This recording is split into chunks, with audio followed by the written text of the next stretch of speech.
Bem-vindo ao podcast número 5, Edificados na Rocha, porque a rocha é Jesus. Hoje está conosco o nosso irmão Anderson, ele que é empresário, apaixonado por surf, e vai contar um pouco da história dele para nós, uma história de inspiração, uma história de vitória. E desde agora eu já desejo para você que está nos escutando aí que Deus te abençoe grandemente. Irmão Anderson, eu quero começar esse podcast hoje também falando também do nosso novo visual, né? O novo visual aqui da nossa tela, que está passando aqui. Não deixe de deixar o teu like, compartilhar, se inscrever. E Edificados na Rocha, porque a rocha é Jesus, né? Nosso novo slide. Queridos, e eu quero começar aqui com essa pergunta para o nosso amigo Anderson, que é: como tu começou a surfar, irmão Anderson? E se tu tem outro hobby, tem outra paixão na tua vida que tu gosta também de fazer? Várias paixões. Várias paixões. Então, meu irmão, eu agradecer o teu convite, né? Isso aqui para mim é uma honra poder estar aqui, a gente dividir experiências, né? E falar de Deus principalmente, e o que Deus faz em nossas vidas, né? E que isso possa também chegar até outras pessoas e fazer com que essas pessoas percebam que Deus age na vida da gente. A gente precisa reconhecer isso, né? Bem.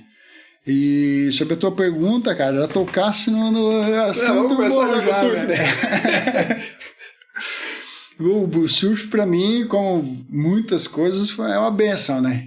O surf, ele veio numa época, assim, que a gente se conhecia já, né? Gurizão, adolescente. Eu me lembro, você desde pequeno, me lembro de ti também. Mas eu acho que eu comecei antes de ti ainda. Tu mora na frente ali, na beira. Né? Acho que eu bem gordinho, já tava lá, já solto o cãozinho na praia, né? Mas desde quando eu me lembro de ti, nossa, faz muitos anos, né? Faz, muitos anos. Eu acho que com 10, 11 anos, o nosso pai, ele já nos estimulava a estar na praia, né? Massa. A pescar, a soltar rede, a ter coisas que hoje eu considero, olha só o risco que eu corria, né? Eu soltava rede aí, criança, colete salva-verde, essas coisas aí, não... E hoje o cara trabalha com segurança do trabalho. Hoje o cara vê que, olha só, né? Mas começou assim. O meu pai nos levando, a gente morava na praia, a gente mora na praia, posso dizer que há 37 anos, quase 40 anos, no Rio de Silva, né? E ali, meu irmão, meu primo, né? O pessoal já surfava, eram poucos os que surfavam na época ali, né? Sim. Então ali eu comecei a surfar, gostei do surf, né? E percebi que era algo assim que fazia bem, né? Até na época adolescente, tinha muito as coisas novas acontecendo, experiências, até drogas, né? Começa a um caminho que começa a te apresentar coisas, né? É uma fase. É, a fase aquela, né? É uma fase. Meu irmão era mais velho, meu irmão já tinha uns amigos já do lado do Brooklyn, né? Aquela coisa toda. E aí eu no meio, né? Eu novo, mas eu queria estar no meio. Eu queria estar ali, eu queria ser da galera. Nem sabia direito o que estava acontecendo, né? E eu posso dizer que o surf, ele foi um dos motivos que me levou para o caminho certo. Porque eu não conseguia fazer o que eu fazia, sair na noite, ou beber, ou enfim, e no outro dia surfar. Não tinha como fazer isso, não tem como fazer isso, né? Aí eu tive que fazer uma escolha, né? Tive que fazer uma escolha e, graças a Deus, eu escolhi o surf. Ali eu escolhi o surf. E a tua primeira prancha aí, como é que foi? Como é que era? Rapaz, era carregado em cima. Você consegue lembrar ou não? Era um barco. E era o que nós tinha, cara, e era tudo, né? Imagina, a gente adorava aquilo ali, né? Por mais velha que fosse, né? Na época não tinha os consertos, a gente consertava as nossas pranchas, né? A gente comprava os produtos, consertava, ficava daquele jeito, né? Já era pesada, ficava 3 vezes mais pesada. Eu me lembro que eu tinha uma biquília, cara, uma nascente biquília, era 5,7, mas era, cara, era muito grossa. Nossa, era grossa, mas era um canhão, aquela prancha pesa. Perigo, né? Nossa, era um bico assim que furava até barco. É diferente, né? As coisas mudaram muito, né? Mudaram muito. Evoluiu muito o surf, né? Evoluiu muito, muito mesmo. E é isso aí, cara. Hoje ainda moro na Rua do Silva. Acho que de lá, se depender de mim, eu não saio.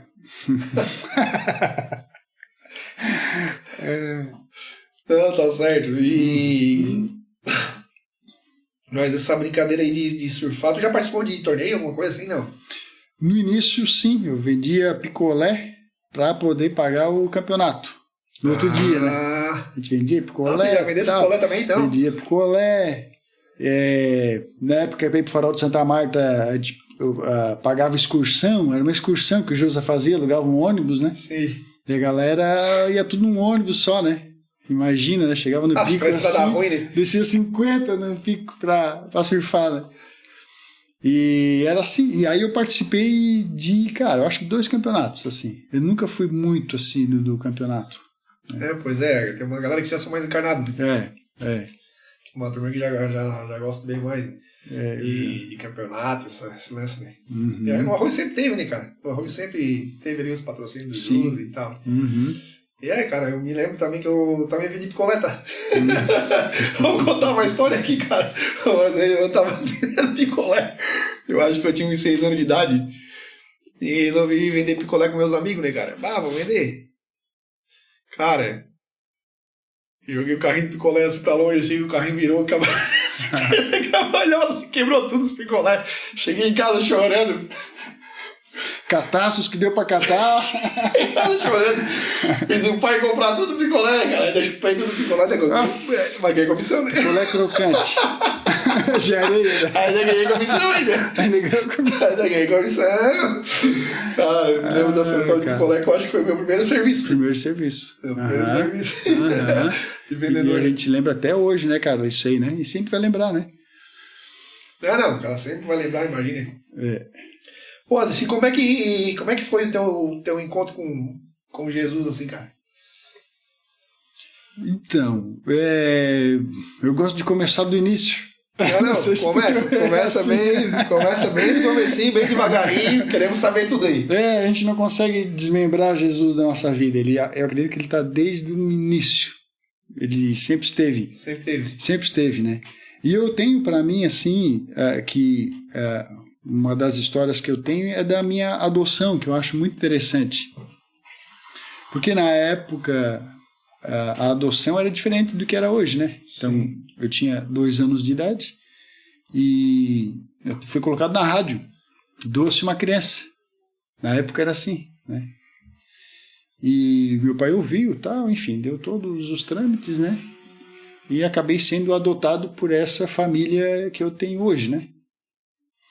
E ali eu tenho uma simbologia comigo assim, que eu trago, do momento da adoção. A minha mãe sempre falou, né?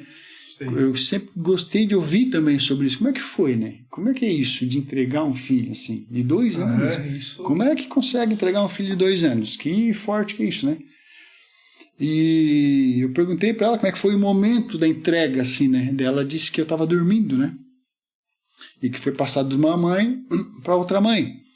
E eu tenho para mim que, então, quer dizer, eu fui doado, né? Então teve um intervalo de tempo ali que eu não tinha ninguém, porque eu saí de uma mão e fui para outra, né? E ali eu acho que Jesus veio e agarrou comigo, assim. Sem conhecê-lo, né? Sim, claro. Conscientemente. Já estava te cuidando. Já estava me cuidando ali. E já tinha um propósito ali. Aquela adoção ali já tinha um propósito ali. E ali aí começou o início, né? A gente morava na barranca, onde era a subestação. Então os mais velhos vão... Ali tá reformado agora. Agora acho que né? A casa ali. Tá, ali. Uma lanchonete. É uma lanchonete ali? Na subestação? Ah, é? Uma lanchonetezinha. E ali a gente morava na subestação. Então ali tinha transformador, tinha painel elétrico, tinha... Quer dizer, a subestação. Em Araranguá, a primeira subestação foi na barranca, né? E meu pai ele foi o primeiro operador da Celesc. E aí tu pensa, né? Como assim? Mora uma família dentro de uma subestação, né? De eletricidade, né? Então ali as coisas, né? Como ali Deus protegendo a gente, porque a gente brincava perto dos transformadores, a gente circulava nos transformadores. Meu Deus. Meu pai, infelizmente, ele foi alcoólatra, né? Ele bebia muito, né? E minha mãe se viu muitas vezes na obrigação de ter que operar a subestação, porque ele estava bêbado. A tua mãe que fazia? E a mãe fazia, a mãe não ia dizer. A tua mãe biológica ou a tua mãe já? Não, agora a nova família, né? Nova família. A nova família. Então, além de cuidar dos filhos, né? 4 filhos, ela ainda operava uma subestação sem conhecimento, né? E a gente brincava ali. Eu lembro muito bem que a gente se agarrava ali, o barulho dos transformadores. E hoje eu trabalho com segurança do trabalho, eu sei exatamente o risco que a gente corria. E eu acho que é um milagre a gente não ter acontecido nada com a gente ali. Bah, que benção. Eu acho que... O próprio cuidado de Deus já. Já o cuidado de Deus ali com a gente. Então, era uma exposição a risco direto, assim, na beira de rio, nós tomávamos banho no rio, enchente, nós surfávamos, eu comecei a surfar na enchente, que pegava a prancha lá na barranca e saía remando na estrada, né? Então, ali já tive o primeiro contato com o surf. Cara, então, assim foi o nosso início de vida ali, ele foi meio... Ô Anderson, tu considera então essa adoção tua como já um cuidado de Deus, né, cara? Uma resposta de Deus, já Deus te encara dessa forma, né? Isso. Como Deus já cuidando de ti, né, cara? Tipo Moisés, né, cara? Uhum. Moisés, ele foi criado pela filha do faraó ali, no caso, mas era Deus que estava cuidando dele, né? Deus que estava cuidando, no caso, da vida dele. Sim. Uhum. Posso dizer bem que teve, com certeza, Deus me colocou nessa família, porque a história que tem depois, que veio acontecendo e como é que se findou tudo, né? Eu posso dizer se findou, porque, claro, hoje não tem mais meu pai, não tem mais minha mãe, né? Mas a história que eu tive com eles foi muito interessante, assim, algo assim... que muita gente de fora vê algo como assim, algo grande, assim, algo forte. Eu vejo algo como natural, não deveria ser diferente. Eu acho que era assim que deveria ter acontecido, exatamente. Então, ali da barranca, depois a gente foi para o Arroio do Silva, né? A família inteira, e de lá a gente já não saiu mais. E a busca por Deus, a minha mãe, minha família, minha mãe, né, principalmente, ela sempre foi buscando caminhos para encontrar Deus, né? Ou em Setionoye, ou em católica, ou espírita, sempre tentando achar, eu posso dizer assim. Né? Procurando um lugar para se encontrar. Procurando. E eu ia junto, eu participava de tudo, muito forte assim. Eu ia tinha as assembleias e tal, e eu sempre, pequenininho, criança, ia junto. E tu perguntou sobre a minha... Não, deixa fluir. Peguei um atalho. Não, deixa fluir. Então, mas eu posso dizer que o meu encontro com Deus... então, como a gente buscava em vários pontos assim a Deus, né? Mas eu nunca me senti da forma que eu senti quando de fato eu encontrei, né? Eu consegui a minha conexão com Deus, né? Porque eu sempre senti Deus em mim, sempre senti isso. Mas quando eu conheci minha esposa, na verdade, né? Minha namorada, então, quando eu conheci ela, e o interessante da minha esposa, é que quando ela era criança, eu já era casado.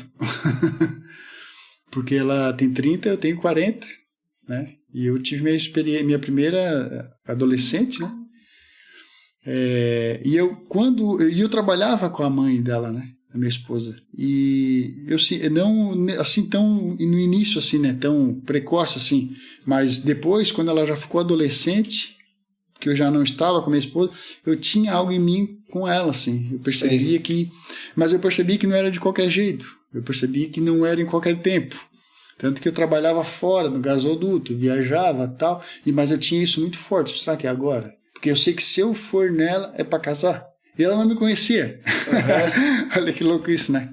Ela não me conhecia direito, né? Porque ela conhecia, eu conhecia a mãe dela, né? Trabalhei com ela. E ali, quando eu conheci ela, enfim, foi de fato. Ela disse que tinha orado, ela já estava orando para achar alguém, E, enfim, a gente se achou. O encontrou ela foi na igreja? Não. Encontrei na rua, né? Sei. Aí ela quis me levar para a igreja e eu quis levar ela para onde eu ia, né? Sim. Eu ia, na época, era espiritismo. Aham. Mas me intrigava. Eu me intrigava com aquilo. Mas eu ia, porque eu tinha que fazer algo. Aham. E quando eu levei ela, cara, no primeiro dia ela já, mas foi forte o que ela sentiu, assim, de que aqui eu não consigo ficar, tenho que sair daqui, eu tenho que sair daqui. Sim. Né? Não conseguiu? Não conseguiu. E eu compreendi ela, amando ali e tal, aquela paixãozinha toda, né? Aham. Tu fica, tá, né? Tu não quer, então não vamos, né? Aquela coisa toda. E aí ela convidou pra ir na igreja dela. Que era a igreja do pastor Sérgio lá, da Rui de Silva, quadrangular. Imagina, eu tava lá? Aham, tava lá, né? É bem provável que eu acho que eu tava lá nessa época aí. Quando ela falou, cara, eu digo, mas daí tu vai me levar pra uma igreja evangélica, cara. Putz, eu disse, vai. Aqueles gritos, aquelas coisas que eu não concordo. Mas eu pensei assim comigo, mas eu preciso ir para, de fato, claro, ela tá pedindo para mim ir, né? E só que eu não vou em vão. Eu pensei, eu vou ir, eu coloquei assim um prazo de 6 meses. Eu disse, em 6 meses eu acho que é o suficiente para me saber se ali se é ali mesmo o lugar. Porque se essas pessoas vão lá, ou são tudo louco, ou alguma coisa tem ali, né? E aí fui, né? Os pais dela também participavam ali, o pai dela, né? E comecei ali, primeiro dia, segundo dia. Aí quando eu vi o grito da velhinha, já estava me alimentando, né? Aquilo tudo já... E eu comecei a ter sensações, sentir coisas que eu nunca tinha sentido. Algo muito diferente, assim. Sei. Algo muito forte. E eu percebi, de fato, que... Era 6 meses, já vai fazer 10, já fazem 10 anos, na verdade. 10 anos? 10 anos. Uhum. Como é que pode, né? O que Deus faz, irmão? E daí que tu começasse a ir com ela na igreja, devagarzinho, a hora que viu, tá... Você tava em cima do púlpito tocando baixo já. Tocando contrabaixo. Tocando sabe, baixo. Assim, qual foi assim, a maior mudança assim, que tu acha que Deus fez na tua vida, cara? O que tipo, não, isso aqui realmente Deus me transformou, Deus mudou em mim. Então, irmão, eu acredito que ele ainda está transformando, tem muito a transformar é um processo, é um processo muito íntimo, assim, de tu compreender tudo que acontece à tua volta, os porquê, né, da vida, mas agora eu entendo assim que sem Deus fica sem sentido, fica algo que sem objetivo, não dá mais para tirar fora. Então a ideia é cada vez mais conhecer, buscar, porque eu entendo que ao fazer isso eu me desconecto das coisas do mundo também e começo a elevar, né? A elevar, que eu acho que para a gente conseguir passar por isso, por onde a gente está, por esse caminho, por esse vale todo, a gente precisa ter a nossa consciência um patamar elevado, assim, de contato, conhecimento com Deus e buscando, de fato, primeiro as coisas do reino, que eu reflito muito sobre isso, né? De primeiro as coisas do reino. É bastante, hein? Primeiro é bastante, hein?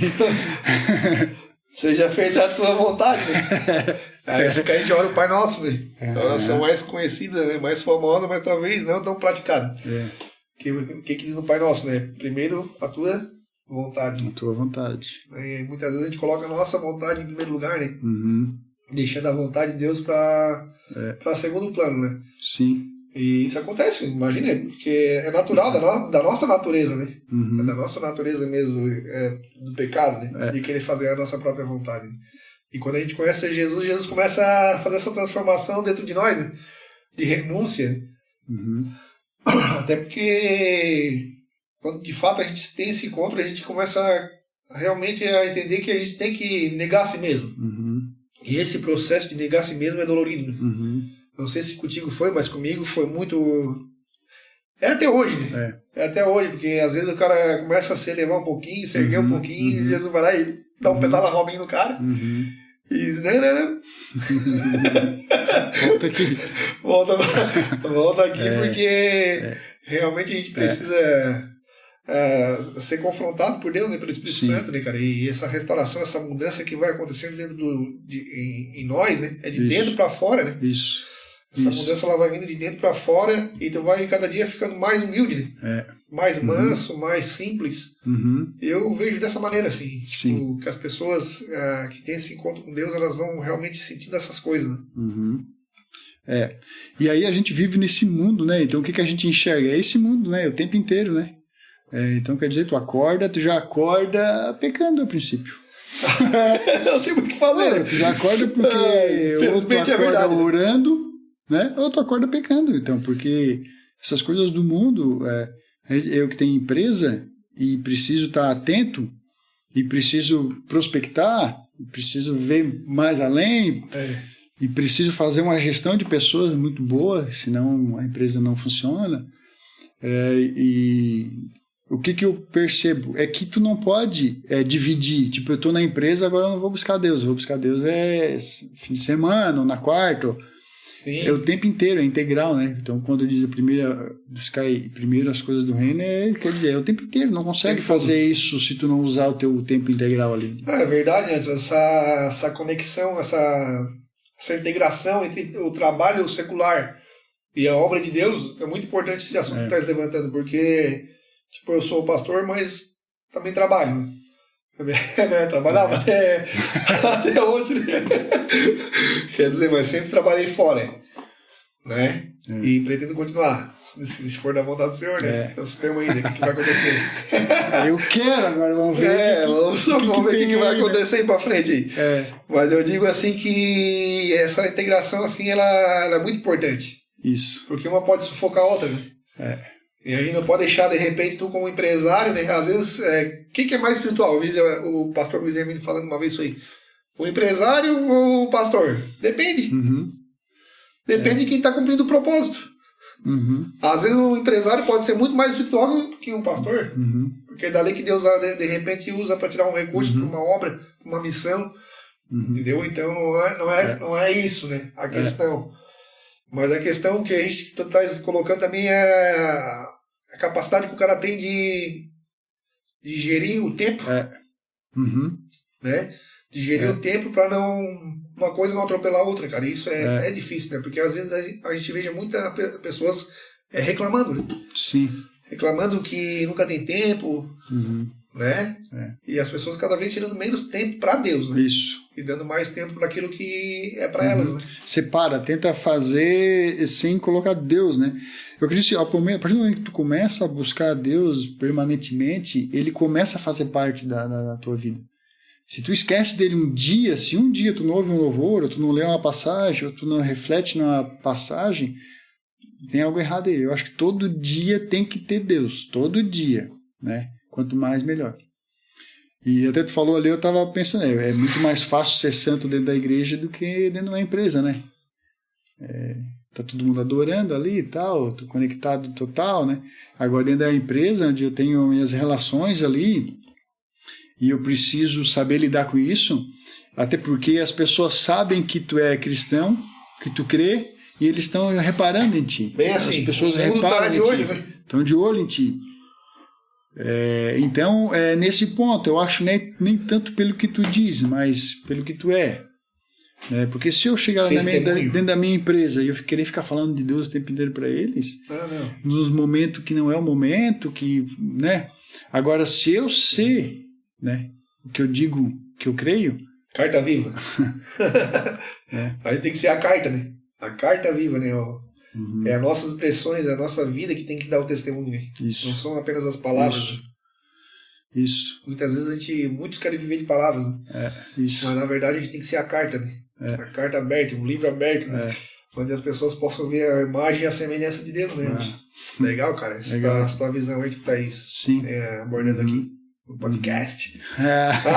Irmãos, edificados na rocha, porque a rocha é Jesus, querido. Eita. Se tá gostando aí do bate-papo, aí não deixa de dar um like, se inscrever, compartilhar. E vai ser muito bênção pra nós, irmão. Glória verdade. a Deus. Irmão Anderson, e cara, Nesse tempo que tu é irmão, né, cara, de fé, né, a gente, né, já colocamos aqui alguns assuntos e todos eles importantes, né, quando tu começou a tua empresa? Né, quando tu começou a tua empresa, tu já era cristão, não era ainda? Foi antes? Sim, já era. Já era, eu comecei por um acaso, tá? Eu fiquei sem chão também, por uma porta que se fechou. Eu dediquei 3 anos da minha vida num objetivo e batalhei muito por isso. Tanto eu morava em Jaraguá do Sul, estudava em Curitiba e fazia aulas também em Pissarras. Nossa. Então, puxado. Cara, eu cheguei a ponto de estresse, assim, de eu pedir as contas, porque a minha ideia era morar numa barraca, perto do curso, para só estudar. Vou ter que terminar isso, não aguento mais. Tava no meu limite, assim. E o meu trabalho era técnico de segurança no gasoduto. Aí tu pensa, é gente de tudo quanto é canto do Brasil que vem para cá para trabalhar, e é máquina, é asfalto, é até dinamite, porque tem que dinamitar algumas situações, enfim. Como técnico de segurança, quer dizer, tem que estar prevendo riscos, acidentes, né? E aí o meu foco era gasoduto, eu queria trabalhar em plataforma de petróleo, estava estudando para isso.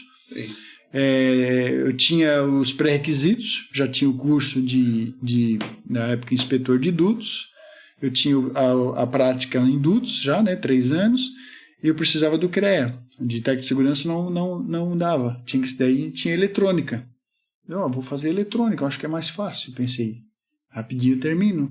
Começamos em 5. Queria trabalhar na plataforma de petróleo, como inspetor de dutos. Que daí trabalha 15 embarcado, folga 15. Aí surfa 15, trabalha 15. Tá bom, né?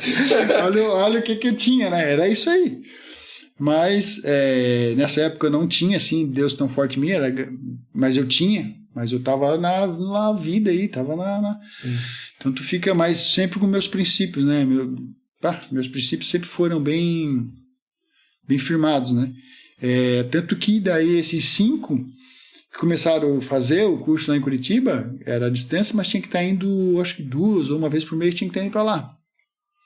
E 3 deles comprou o CREA, que na época tinha um cara vendendo CREA, olha só, né?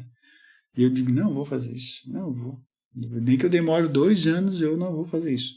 Esse um parou também e eu fiquei sozinho. Aí fiquei. Eu achei que ia levar 1 ano, levei 2 anos para fazer esse curso. Foi muito difícil. Muito difícil. Eletrônica, tal, muito cálculo. Acabei fazendo isso, larguei o emprego, só que eu fui morar em Curitiba. Mas eletrônica de eletrônica, aparelhos eletrônicos rádio, em geral, rádio. Tudo. Aprendi a fazer placa, circuito, transmissão, faz os cálculos de diodo, resistor. E tu sabe ainda? Não, hoje, claro, eu tenho alguma noção de alguma coisa, mas era bem difícil.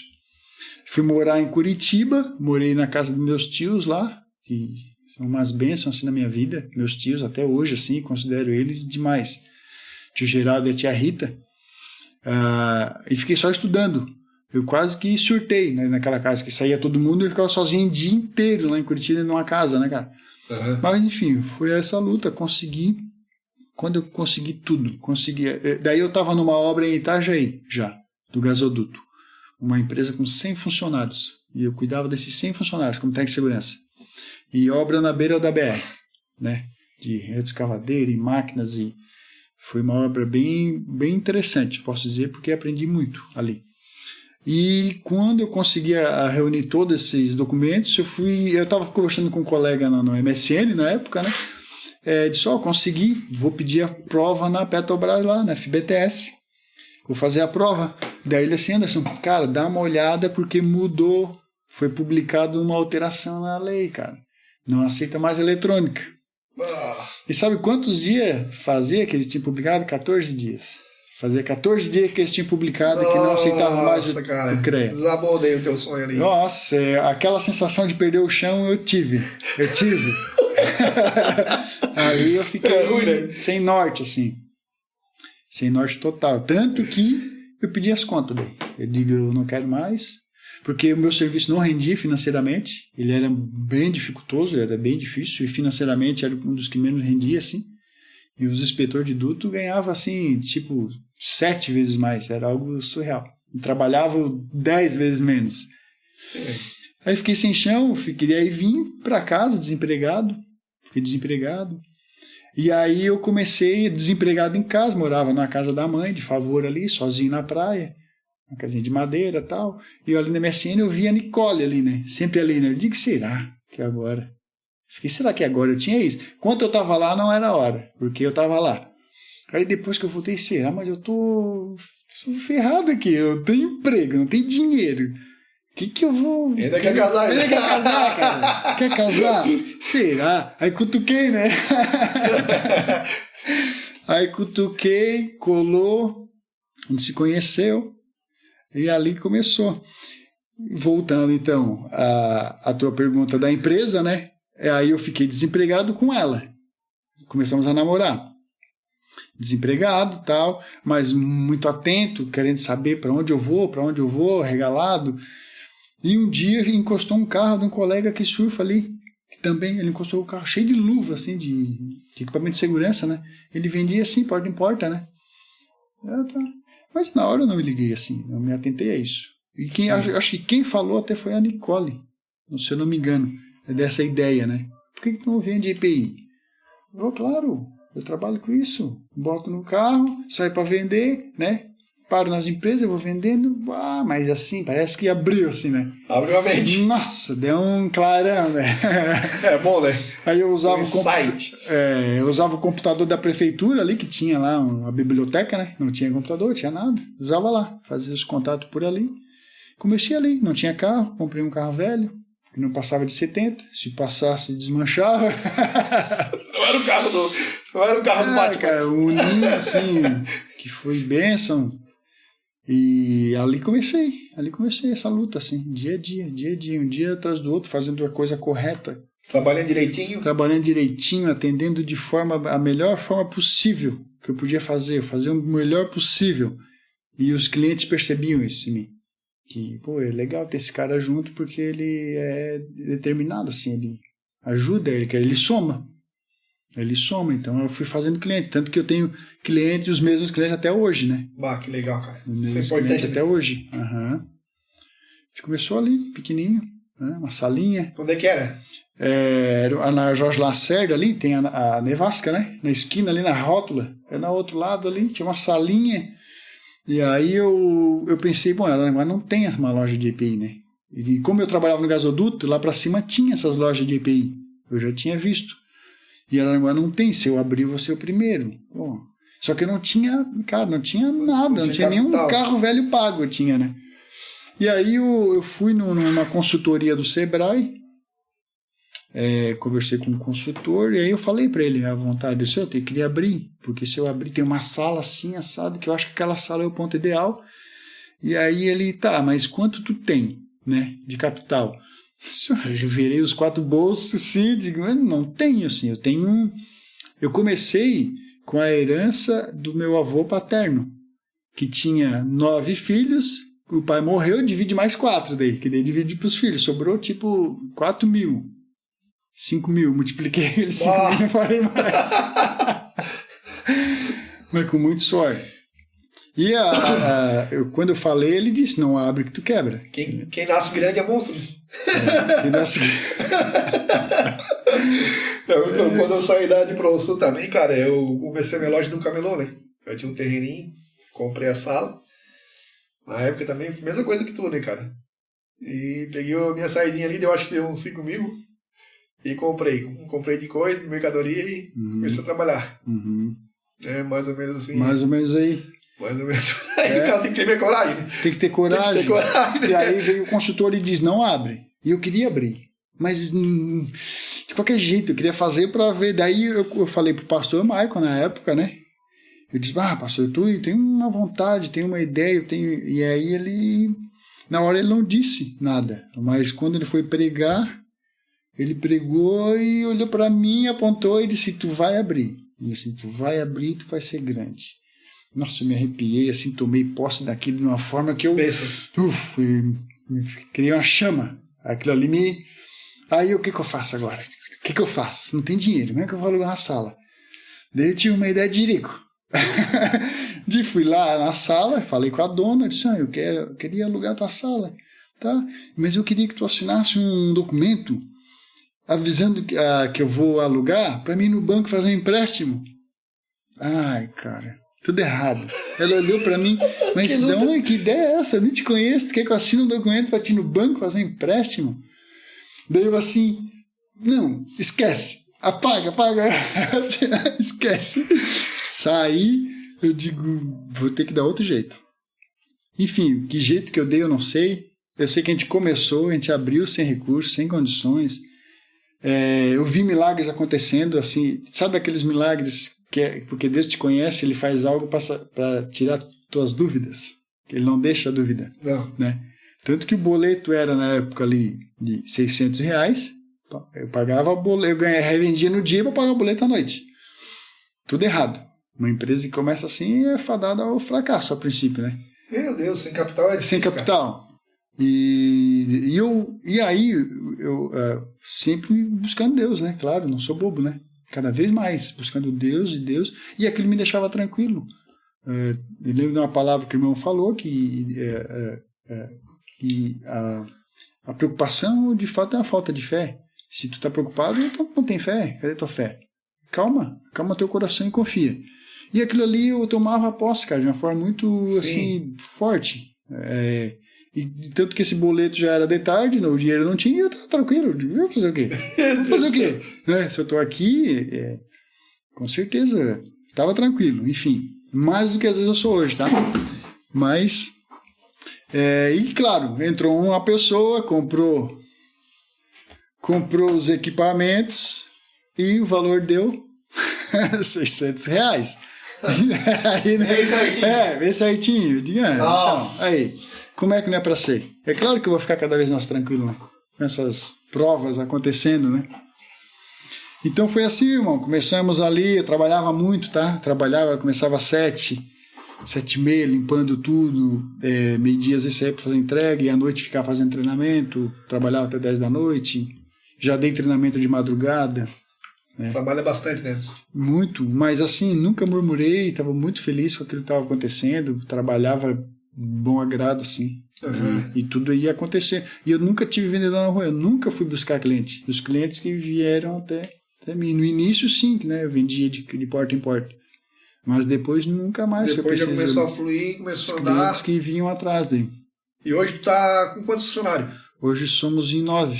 9 funcionários. 9 funcionários. Já é uma empresa... a gente já está há 11 anos. 11 anos no mercado, 11 né? anos. Ali do lado, quem não sabe, é do lado do Banco Itaú. Aqui na entrada da cidade de Aranaguá. Se estiver precisando de equipamento aí, não deixa de passar ali. E a loja ali de Adventure ali. Adventure. Uhum. Ali é um projeto novo, né? Ali é um projeto novo. Pioneiro também. Eu pulei mas eu já tive uma loja de produtos naturais, né? Pioneiro também. Quer dizer, sempre... E também tudo isso... Empreendendo. Todo esse meu empreendimento lidando com vida de pessoas. Olha que interessante, né? Prevenção de acidente, de doença. A casa de produtos naturais, produto natural. Sim, né? Hoje está em alta, né? Sim, E na época eu fui pioneiro, só tinha eu na cidade. Faltou uma perseverança aí, eu acho. Né? Faltou experiência também. Faltou experiência, porque tinha movimento, tinha tudo, mas cadê o dinheiro? Eu olhava, cadê o dinheiro? Está indo aonde esse dinheiro? Não vejo, né? Aí não deu outra, né? não viu as garopas tirar, né? Não, tem que ter. Já cortou na raiz. As garopas tem que entrar, né? Tem que entrar para poder sair. Senão não vai, né? E aí foi assim, irmão. Agora a Adventure ali é um novo empreendimento que a gente fez. Ali é uma paixão assim também, né? É muito bacana aquele tipo de equipamento, né? A gente acabou meio que introduzindo também, porque daí a gente vai fazer as trilhas, os acampamentos, os encontros aí de aventura. Já fiz bastante, assim. Posso dizer que fiz algumas, mas claro que poucas, mas algumas. Para quem nunca fez nada. E é bacana, assim, posso dizer que gostei muito. É legal. Eu já fiz umas trilhas também. Até no podcast número 3, o Paulinho, né? Paulinho. Ele Ele é guia? Guia. É guia. Ele falou ali da tua empresa ali também, fez uma propaganda aí. Né? Da tua empresa aí. E a gente se ajuda muito assim também. Desse pessoal, a gente está sempre procurando auxiliar, divulgando as trilhas e... Não, cara, a trilha do Real é muito massa, cara. Só que é cansativa, né? Eu quero fazer a do boi lá. A do boi, né? Eu acho que essa do boi aí eu não fiz ainda. Não foi também? Vamos fazer junto, então. Vai ter uma agora mês que vem. A hora que tu for, tu me avisa, tá? que nós vamos junto. Fechou então. Vai ter uma mês que vem agora. Vamos combinar. Fechou, porque eu até tinha falado com o guia lá. Eu queria ir. Agora é época boa, né? Agora é época boa, As caninanas estão mais sossegadinhas agora. As cobrinhas já se escondem. Não, meu medo é esse. Não, claro. Tem que ser nesse mês agora. Eu gosto de fazer sempre em setembro e nesse mês agora, comecinho de maio. Isso. E abril, né? Agora começa a temporada, né? Mas depois fica muito frio também. Fica muito pra frio. fazer de montanha já fica muito frio. Mas é bom. É bom demais. Conexão com a natureza A natureza, se tu olhar a natureza, né, ela se mantém, né? A natureza, ela tem a perfeição, né? E ela passa a glória de Deus, né? É isso que eu ia esse ponto que eu ia chegar.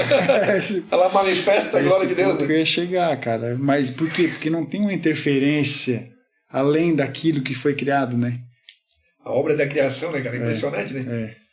Há testemunhos, relatos, né, de índios, né, que se convertem às vezes a Jesus assim só pela natureza. Só pela natureza, né, cara? São poucos, é raro isso, né, acontecer, mas existe, né? Ver um cometa, uma aurora boreal, fica maravilhado, né? Veja, não, isso aí alguém fez, né? Isso. Alguém criou isso, né? O cara começa a cair na... Alguém que fez, né? Uma mente inteligente por trás, né? Isso. Então eu acho que a natureza ela é essencial na vida do homem. Imagina. Ela é essencial. Tem que ter. A gente gosta essa conexão. E aí é isso aí, irmão. A empresa tá ali, glória a Deus, graças a Deus. É um desafio a cada dia, tá? É muito desafiador. Porque eu costumo dizer, no início, eu fazia tudo, né? Então eu fazia do jeito que eu achava o ideal. Né? Claro. Agora o desafio é fazer com que os outros façam do jeito que eu acho que é ideal. Meu Deus, né? A gestão de pessoas, né? E ao mesmo tempo tu entender que são falhos também. Que as pessoas erram, né? Com certeza, né? Lidar com pessoas às vezes também não é tão fácil assim, né? Não. Porque há uma complexidade, né? Personalidades Isso. Cada um com seu caráter e a sua maneira de ser, né? Isso.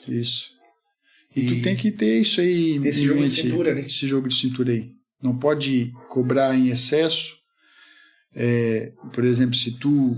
a minha esposa, ela fala muito, né? Diz, eu não conseguiria ficar uma semana no teu lugar. Ela disse. Não consigo. Mas ela fica dizendo que eu tenho que fazer o tempo todo. Né? Normal, né? Normal isso aí. Porque assim, eu acabo tendo bastante paciência. A questão da paciência é mais por entender também que dessa... E eu falo muito assim de Deus com eles, com quem se abre comigo, que eu vejo que a gente conversa, louvor o tempo todo. Eu gosto, acho necessário. Não fico forçando ninguém a nada, mas eles me percebem muito. Então, quer dizer, eu foco em mim, então.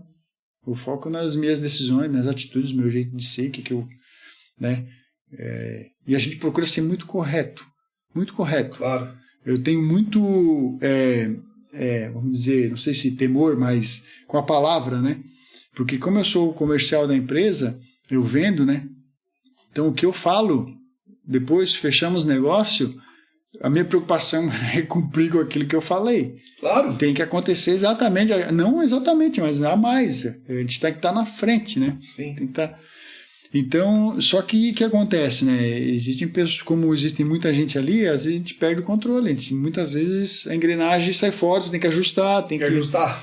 E esses ajustes aí, acaba saindo um erro aqui, e aquilo ali te pesa, aquilo ali.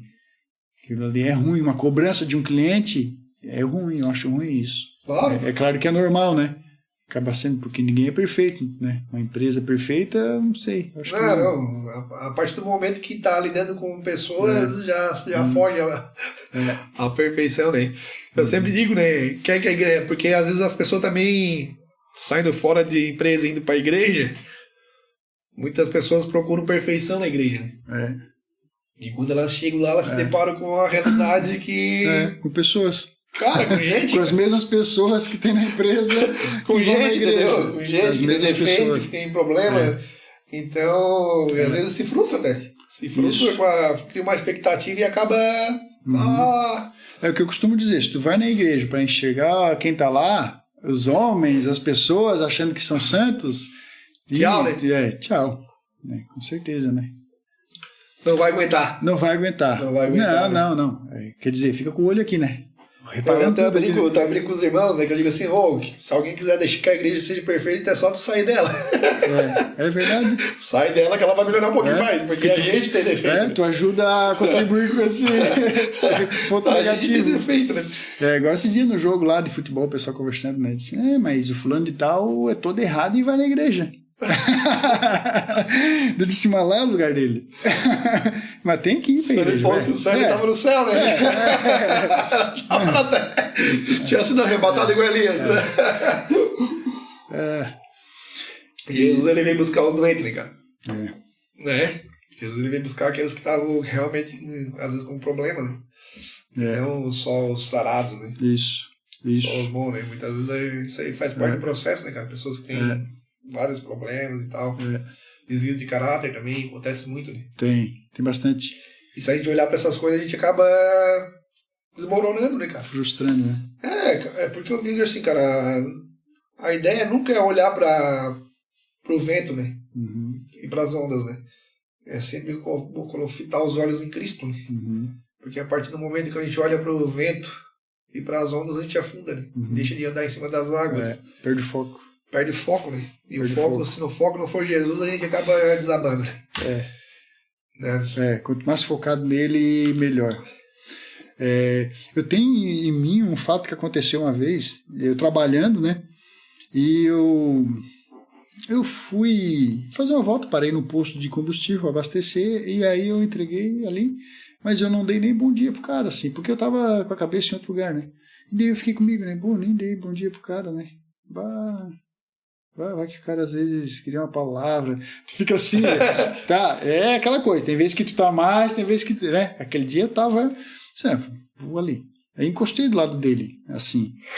E dei bom dia ali, puxei assunto, né? E aí eu olhei. Tu tem que ser natural. Se tu for querer falar. Tu gosta de evangelizar, né, Edson? Eu gosto, cara. Eu acho que tu tem esse ministério, cara, essa chamada de evangelismo, né? E tu tem que ser natural. Se tu querer. Tu tem que perceber o que tá ali, o teu, né? Tem que conectar, né? Eu assim pro cara, tinha um cachorro, né? Ali, né? Em movimento, caminhão e tal, pô, Simão ali, Vuca, né, cara? Eu olhei ali, preocupado. Cachorro dele, Disse, isso aí é confiança, cara. O cachorro tem confiança, né? E o cara, e aí eu já... A partir do outro papo. E conectou. Eu sei que daí, eu não lembro hoje, assim, como foi, se eu tentar reproduzir, não vai ser como... Mas eu sei que ele fez assim, ô fulano, vem cá. Chamou mais dois. Eu mantive, né, cara? Eu mantive na... E quando eu vi, tinha 3 frentistas me escutando ali. Isso é interessante, cara. E colou uma mulher junto também. Ficou 4. Aí saíram 3, aquele também saiu e ficou 1 daí. Aí aquele ali era o que estava precisando e queria trocar ideia. Daí. Ali ele trocou ideia, a gente conversou e tal. Eu disse, interessante, né? Quando a gente abre acesso. Legal, isso aí, né? Quando a gente abre acesso, né? Quando a gente... Eu tava o quê? Eu tava focado aqui, né? Eu costumo dizer para o pessoal nesse fase, tu percebe que se tu olhar horizontalmente, tu tem limite, né? Quer dizer, eu tenho um limite, eu vou até certo ponto horizontal. Agora, olha vertical, né? Verticaliza o negócio. Tu quer ser limitado ou tu quer ser ilimitado, cara? Buscar coisas grandes, de fato. Aí dá aquele choquezinho assim que a pessoa reflete, né? Então, por mais que eu estava trabalhando, eu acho que eu não posso perder tempo. Importante da pessoa dar esse acesso, né, cara?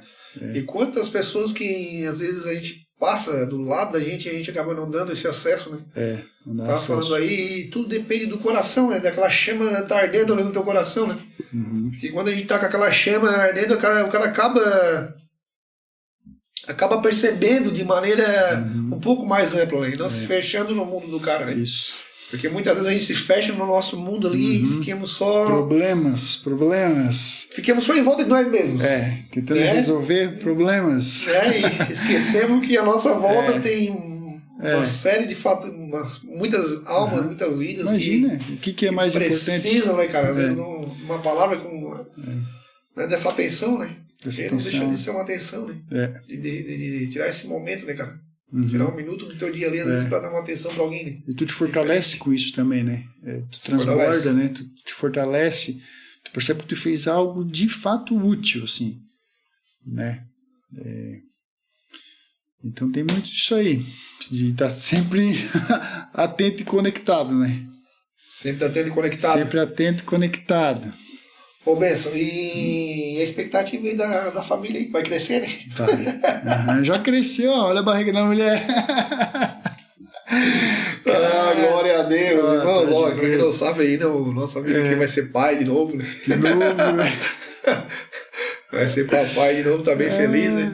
É o Lucas, né? O Lucas. O Lucas tá vindo aí pra... Parceirão do apóstolo Paulo. Tá vindo aí pra somar aí pra deixar aí aquela família mais alegre ainda. Mais feliz, né? Porque os filhos são realmente bênçãos, né? São bênçãos, cara. Que bênção, né, que é a criança, cara. São é incrível. Bênçãos de Deus, né, cara? Que coisa que é mais boa. É incrível. Né? A criança, ela tem uma conexão com Deus, né? Muito forte. Sem conhecer. É aquilo que eu falei lá no início, né? É muito interessante. E quando a gente veja a vida vindo, né? É impressionante, né, cara? A natureza, né? A natureza, né? A barriga da mulher... Nossa, ali, né, cara? Uma criança ali dentro, né? Que maluco que é isso? Né? Não, e se for jogador, vai vir dando bicicleta. Tem aquele salvo, assim como tu não sabe como se formam os ossos do muito louco. Do ventre da mãe, né? Do bebê, do feto, né, cara? É muito assim, forte, a gente não sabe os planos de Deus, né? Isso. Doideira que é, né, cara? E é bênção. Tem a Laura de 7 anos, né? Hoje ela me mandou uma mensagem. Bom podcast. Aquela lei, cara do céu, né? A gente não pode amar mais aos homens do que a Deus, né? Eu sempre digo, né? Deus em primeiro lugar, né? Com certeza. Temos que amar a Deus, mas o amor que a gente sente pelo Filho é semelhante ao amor que Cristo sentiu por nós. Né? Porque a gente também dá a vida, né? Pelo Filho, né? Depois que a gente tem filho, a nossa percepção do amor de Deus, ela dobra. É isso. Ela multiplica. Muda o entendimento. Muito mais do que o dobro. Tu começa a ter uma percepção totalmente diferente, né? Do amor de Deus, porque eu faço essa comparação, né? Se Deus me ama mais do que eu amo as minhas filhas, então Deus deve me amar muito, porque tipo, o cara ama tanto, né? Isso. O cara ama tanto os filhos da gente e daí a gente faz essa comparação, acaba vendo assim o tanto do amor de Deus que ele tem por nós, né? O tanto do amor de Deus que ele tem pela nossa vida, cara. E aquela simplicidade de criança, né? Aquela simplicidade ali, ela te cativa, assim, é algo incrível, né? A própria palavra diz, né? De ser como criança, né? Não, obrigado. E cada dia é uma experiência, é um fato novo que acontece. Eu aprendo muito com ela, né? Com certeza. Com certeza eu aprendo muito com ela, aprendo com minha esposa. Aprendo o tempo inteiro, na verdade. Família é o maior projeto, né? O maior projeto. Então... A família está crescendo. Glória! E essa conexão que a criança tem com Deus, eu digo, porque se tu fala de Deus para a criança, ela entende. Por mais complexo, às vezes, que tu fale, ela entende. Entende. Ela entende. É incrível como ela entende. Aconteceu quando passou Gênesis, né? E a gente via essa novela Gênesis e comecei a ver com a minha filha junto. Aí acabou eu e ela vendo todo dia. Ela chamava para ver, né? E no início tinha ali Adão e Eva, Lúcifer apareceu, tal, e depois Lúcifer deu um tempo, não apareceu, mudou um pouco a história, né? E ela perguntou para mim, pai, cadê o do mal? Ela perguntou. E eu respondi sem pensar muito. Eu disse, não, ele deu um tempo. Daí ela olhou para mim e disse, não, o mal não dá tempo. Disse, e deu, e virou e começou a olhar. Da onde que tira isso aí? Ela tava certa, né? Não, Entendeu? Aí quer dizer, como é que da profundidade desse conhecimento dela aí, da onde? Criança. Por que ela não escutou o pai, que tem razão? Que por que ela não me escutou? Ela me contradisse e disse, não, o mal não dá tempo. Ela tinha certeza daquilo ali. Impressionante, né? Impressionante. Então, a gente tem que ser atento às crianças. O que acontece, né? Não tem tempo. Não tem tempo para ti. Não tem tempo para te dar atenção. Vai, vê teu desenho. Fica um pouquinho no celular. Porque eu tenho que fazer e o tempo passa. Tu perde oportunidades. Cada dia, cara, eu sinto isso muito claro em mim, que cada dia é um tempo precioso, assim, pro teu filho, né? Eu cansei de parar e olhar pra minha filha assim, nossa, tu cresceu. E fico assim, eu tô todo dia agora, como é que... E como é difícil, né, Anderson? A gente tirar um tempo, né, cara, de qualidade pros filhos, né? Porque muitas vezes o cara tá cansado, muitas vezes tu... né, chega no trabalho, às vezes com problema, e não acredito que seja, né, só eu, né, às vezes eu digo de mim, né, tô dizendo de mim, lógico. Eu toda a vida procuro tirar esse tempo, mas é difícil. É difícil tirar esse tempo, assim, para dar uma brincada. Até ontem eu brinquei de caça-monstro com a Heleninha. Brinquei de caça-monstro com ela. Mas não é todo dia que ela disponibiliza esse tempo para estar brincando e tá com o filho. E eu digo assim, né, cara, nesse tempo que a gente tá vivendo, cada vez mais importante o cara apertar o cardaço. Eu penso o tamanho da responsabilidade que eu tenho no mundo espiritual pela minha filha, né? Ela tem que ser salva. Eu preciso que ela encontre esse caminho. Eu posso amanhã não estar aqui. Então é o que eu plantei até aqui, né? E eu estava pensando comigo, né, que é difícil mesmo, né, tirar esse tempo, mas acho que uma das coisas que é importante é vocês fazerem algo que vocês dois gostam de fazer. Não só ela. Claro, tem que ser, né? Tem que ser. Tem que ser. Algo prazeroso para os dois, né? Tipo, a minha filha, ela aprendeu a jogar xadrez com 4 anos. Eu já ensinava ela a jogar xadrez. Isso. Então, e tá ali tu e ela, pensando, refletindo, troca ideia. Aquilo ali é formidável. Tu precisa conectar com ela, né? Precisa se conectar. Tu tem que ter essa conexão. E quem conduz, a princípio, é tu, porque tu é o adulto. Se eu quiser te deixar agitada, eu consigo. Se eu quiser te acalmar, também consigo. Então, agora, passei muito tempo com minha filha junto, que minha esposa começou a dar aula à noite. E toda noite eu fico com ela, né? Nas primeiras noites eu confesso que eu digo, que saudade de dar uma corridinha com o cachorro, de ir fazer não sei o que, de sair, sempre tinha alguma coisinha pra fazer, né? Aí acabou-se. Daí sai com o carro, não tem carro, fica preso em casa, né? No início até a gente via um pouco de TV, filme e tal, depois não, chega a TV, corta a TV, e eu vou fazer um cronograma do que a gente vai fazer. Eu vou estipular, porque senão chega na hora tu... acaba que não sabendo o que fazer às vezes, né? Tu tá com vontade de fazer outra coisa, então tu não pensa em outra, né? E aí a gente começa tira a música, a gente toca violão, ela canta. Ela tá? Ela canta, né? A gente tirou algumas músicas, joga xadrez, tem o do filme, né? Tem o do joguinho, mas é tudo junto. Eu e ela, um do lado do outro. Que legal, cara. Um do lado do outro. Joguinho, eu e ela no mesmo celular. Importante essa conexão, né, cara? Isso cara, é maravilhoso isso. É importante mesmo. Isso aí que tá se falando é algo precioso, né? Pra quem tá vendo esse podcast aqui, porque muitas vezes, né, cara, a coisa mais importante, né, às vezes as pessoas acabam negligenciando, né? Que é a família, as filhas, os filhos. Né? E a gente brincar com os filhos, né? Que é importante isso, né? E tá ali, né? Tá ali na tua frente. Tá pronta para te ouvir a criança, né? Aí depois tu vai chorar. Porque a criança desviou, porque a pessoa não quer dizer que, mas a chance eu digo assim, cara, que depois caso, vou embora, entendeu? Vai ficar ali, tu vai ficar com saudade. Uma coisa que eu faço muito com ela toda noite, que eu acho, eu gosto de ver os olhos dela, é a oração, né? A oração. E a gente pega nas mãos, eu e ela de frente pro outro, eu fecho os olhos e quando eu abro eu vejo que ela tá assim focada em mim e com a mente longe, né? E eu acho que, olha, só aquele olhar dela ali, aquilo diz muito, assim, aquilo ali é algo profundo demais, assim. Cara. E aí eu tô plantando essa semente de uma forma bem compacta, para essa semente vir com força, né? É o que a palavra diz, né, cara? Ensina o teu filho no caminho que ele deve andar, porque quando chegar mais tarde ele não vai se desviar dele. Porque é impresso, né, cara? Cristo ali é passado, né? Ele é imprimido, né? Igual a Rafa, graças a Deus também, minha filha mais velha, né? Porque a outra é pequenininha ainda, mas a minha velha já leu o Novo Testamento agora, já tá querendo comprar outra Bíblia. E é encarnado também. Tá aprendendo a tocar teclado. De forma natural, sem pressão. Não. Sem pressão, por prazer mesmo, né? Natural, né? Desde criança já vim com a Bíblia aquela de infantil, que era só figurinha, e depois evoluímos uma Bíblia que tinha figurinha, mas já tinha mais história. Olha. E daí evoluímos agora pro Novo Testamento. Né? Daí ela já leu o Novo Testamento todo, ela é a minha colega dela. Tá lendo de novo agora, né? Que eu falei, lê pelo menos umas 2, 3 vezes o Novo Testamento para depois ler o Antigo, né?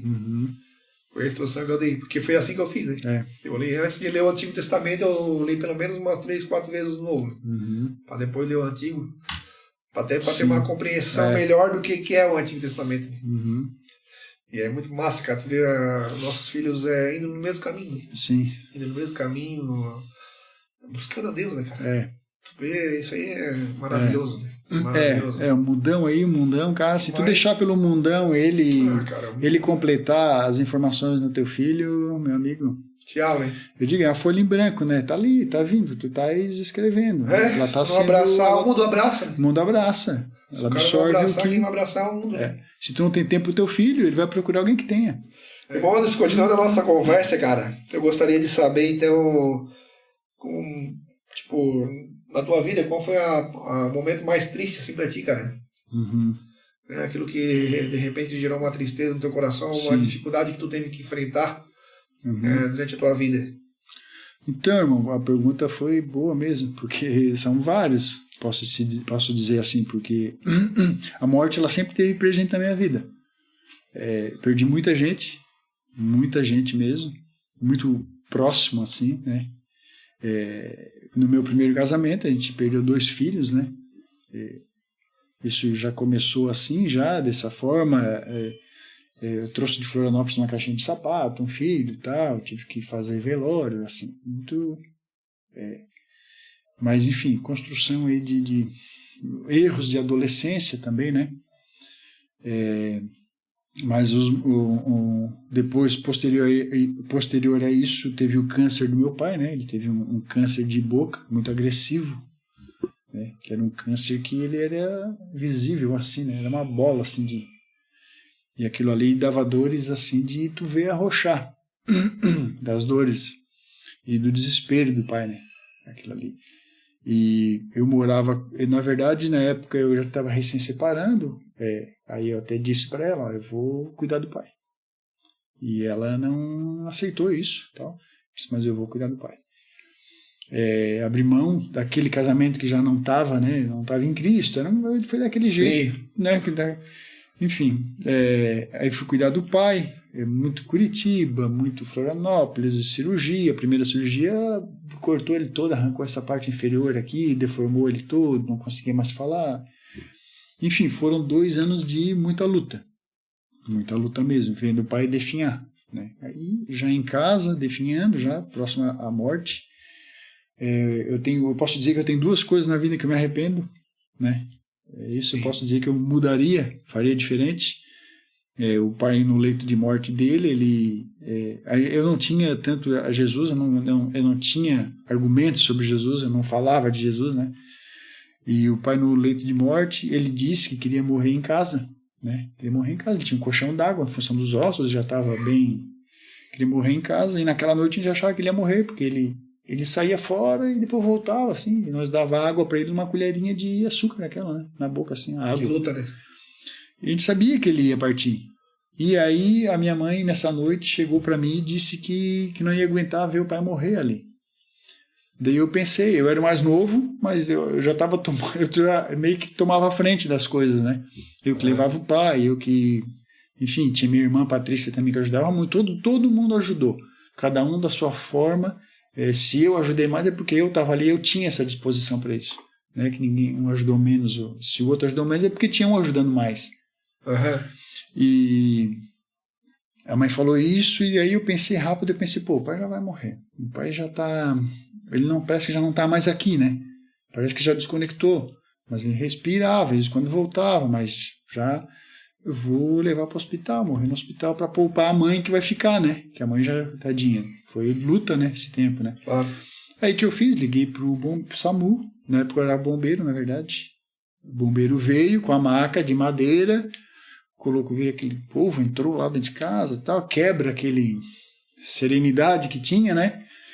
E quando pegaram ele para colocar na máquina, ele ativou. O pai ativou e não. Eu olhei assim, e agora? O que eu faço? Quando eu vi, ele já estava na maca de madeira amarrado no desespero, cara. No desespero, o que eu fiz? O que eu fiz, cara? E foi pro hospital e ficou nessa maca de madeira no hospital, cara. Até tirar dessa maca de madeira, enfim. Aí demorou para morrer. A gente sabia que ele ia naquela noite, mas poderia, enfim, foi uma decisão que eu não imaginei que fosse acontecer, que claro. Aquilo ali me pesou muito. Acabou falecendo no mesmo dia, assim, acabou falecendo. Eu acabei, essa minha esposa, ela foi também lá no velório, eu acabei terminando com ela no dia do velório, daquele dia em diante a gente nunca mais se viu. E eu pensei comigo, já que é para sofrer, já que eu tô sofrendo, eu vou sofrer de uma vez só. E pronto, já termino esse relacionamento que não tá bom. E quem sabe eu não lembro dele, porque eu vou lembrar do pai, né? É uma estratégia, vou usar, vou fazer isso. Eu tenho que tomar essa decisão. E foi o que eu fiz, aí, né, o pai faleceu, o pai quando faleceu, eu costumo dizer que ele foi o pino de centro, né? Nós, as argolas, né? Quando ele faleceu, fez assim, as argolas se espalharam, né? A família era unida, né? As argolas, até a família conseguir organizar de novo, foi interessante quando morre o pai, normalmente acontece isso, né? Foi interessante aquilo ali. E depois, posteriormente, minha mãe conheceu um primo dela, assim, distante e tal, um senhorzinho de idade muito querido, assim, acabou os dois ficando juntos e tal, convivendo, e aquele relacionamento, assim, nós também, eu morava junto com ela, né? Bacana e tal. E ele também veio a ter câncer, câncer de pulmão daí. E câncer de pulmão acabou. E olha que interessante isso, né? Porque, claro, não aconteceu num curto espaço de tempo assim, né? Eu resumi aqui, claro. Mas ele acabou tendo esse câncer. E quando eu vi, ele estava na mesma casa, no mesmo lugar, no leito de morte para morrer. Eu estava com ele. E a mãe me fala o quê? A mesma coisa que ela me disse da última vez. Incrível. Eu não vou aguentar ver ele morrer aqui em casa. E olha só isso, cara. Repetiu. E sabe o que eu fiz? Liguei pro SAMU. Pensei na mãe. Mas eu liguei pro SAMU pensando assim, mas não vai ser. Eu acho que vai ser diferente. Eu vou ligar, mas com calma. Calma agora. E daí a médica do SAMU que atendeu, ela perguntou, é acamado? Eu disse, sim, é terminal? Eu disse, é terminal. Ela assim, então assim, querido, a ambulância tá em outro lugar. Depois eu te ligo para ver se... Eu digo, beleza. Aí fui para casa, eu fiquei do lado da cama dele, e não deu ali 1 hora, ele... Daí morreu ali. A mãe estava ali e tal, superou, né? E depois quem veio enfrentar essa luta foi a mãe. A mãe? Depois foi a mãe que veio enfrentar essa luta aí. A tua mãe também teve câncer? Não, a mãe foi coração daí. Coração? A mãe foi coração, teve que fazer fez uma cirurgia bem grande, assim, até pela idade dela, né? 74, 73 anos, ela fez a cirurgia.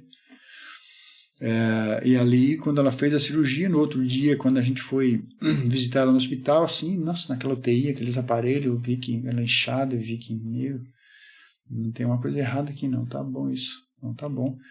E viemos para casa, aí na madrugada, 3 da manhã, o celular toca. Aí tu já sabe o que te espera, né? O celular toca, é do hospital, né? Vocês têm que vir aqui no hospital. Ana Maria passou mal aí. Aí fomos para Tubarão. Aquela pressão, né? Até hoje ainda sinto aquilo, né? Como é forte. Daí, no caminho, né? Tu já vai se preparando. No que a gente chega lá, vem um médico, enfermeira, assim, tu percebe os dois exaustos. Eu percebi isso, eu gravei bem, assim, a exaustão deles, né? E ele falou, a Maria teve uma parada cardíaca de 25 minutos. meio que limite das tentativas, assim, já de ressuscitar, né? 25 minutos. Nossa, daí eu assim, mas como? O peito aberto? Como é que faz massagem cardíaca, né? Eu não perguntei, mas eu deduzi, né? Bota ali e dá no peito, né? E aí perguntei quais são as chances dela. É difícil te dizer isso, né? Mas se ela sobreviver, a sequela vai ser muito grande.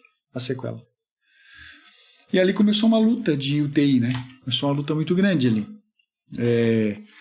A primeira visita, no dia depois, era em Tubarão. Eu ia todo dia para Tubarão. Na primeira visita, eu pensei. Aí eu saí de lá, na verdade, na madrugada, sem norte, sem rumo. Eu queria um lugar que me desse uma paz, mas eu não tinha, não existia esse lugar. Uma palavra de conforto. Não existia esse lugar, não existia. Eu não queria chegar perto de ninguém, não queria ficar sozinho. Aí quando eu vi, eu peguei o carro e na madrugada mesmo e vim para Aranguá e vim pensando, meu Deus do céu, o mais louco de tudo isso é que pode ser que isso não seja a última vez. Eu vou passar por isso, não quer dizer que eu não vou passar de novo. Porque eu já passei com o pai, já passei agora passando com a mãe, pode ser que eu passe com o irmão, pode ser que alguém passe comigo. E olha essa vida, meu Deus. E vim, né? E pensei, vou no pastor, né? Onde eu vou? Vou no pastor, né? E o pastor, vai lá, pastor. Vou, tá? Passo aí, te pego. Aí era na visita, a gente foi. Eu tava bem abalado, assim. Porque ela foi pra cirurgia. Cara, não tinha nada, né? Então eu olhava assim, não tem nada, né? Rindo, brincando e tal, fazendo planos. E o pastor, quando entrou, e daí podia só entrar 2 pessoas, entrou minha irmã, e eu disse, eu quero que entre o pastor. Tava cheio de gente lá, mas como eu tomo muito à frente, assim, tomei muito à frente, né? E para poder ser eficiente e ajudar mesmo, né? E eu disse, então o pastor entra. Tá, o pastor entrou. E daí quando o pastor saiu, eles saíram, o pastor veio e eu já fui nele, né? Ele disse, cara, tu vai achar estranho, mas eu tô contente. Assim, eu tô contente. Contente. Não, ela me reconheceu. Tá acordada? Não, ela me viu, eu perguntei se ela sabia quem eu era, ela respondeu sim. Tá lúcida? Daí eu perguntei se ela queria aceitar Jesus ali. Ela respondeu sim. Que bênção, né, cara? Tá, pastor, tu fosse bom agora tu foi bom, aproveitou a oportunidade exata ali. Eu digo, que coisa maravilhosa. Aquilo ali me trouxe um alívio também. Trouxe uma paz, trouxe um alívio, né? Ela aceitou, ele orou com ela e tal. Mas ali iniciou uma luta muito grande de UTI ali. Não foi nada muito simples, não. Foi muita luta de UTI, cara. Tu vê tua mãe ali numa UTI, não saía da UTI, não saía da UTI. Quando saiu da UTI, na primeira noite voltou pra UTI. Que luta. Enfim, passamos essa luta toda, voltamos pra casa. Ela não ficou com nenhuma sequela, nenhum grau de sequela, 0 sequela. Quem olhava não dizia que ela passou por nada, nem envelheceu. Não, cara, incrível. Que bênção. E daí deveriam ter mexido na válvula do coração, não mexeram, mas assim ela viveu por 2, 3 anos ali tranquilinha, até que nas idas no médico, um médico disse, olha, a senhora vai ter que abrir de novo. E dela disse, mas vamos planejar. Disse, não, é segunda-feira já. Eu vou marcar aqui, já vou ligar para o hospital em Curitiba e vai ter que fazer cirurgia. Não, mas se a senhora não quiser ir, eu não lhe atendo mais. A senhora tem só 5% da sua válvula, está funcionando. 5%. É abrir já. Tudo de novo, cara. Eu sabia que se ela fosse abrir, ela não ia voltar. Eu sabia que não ia voltar.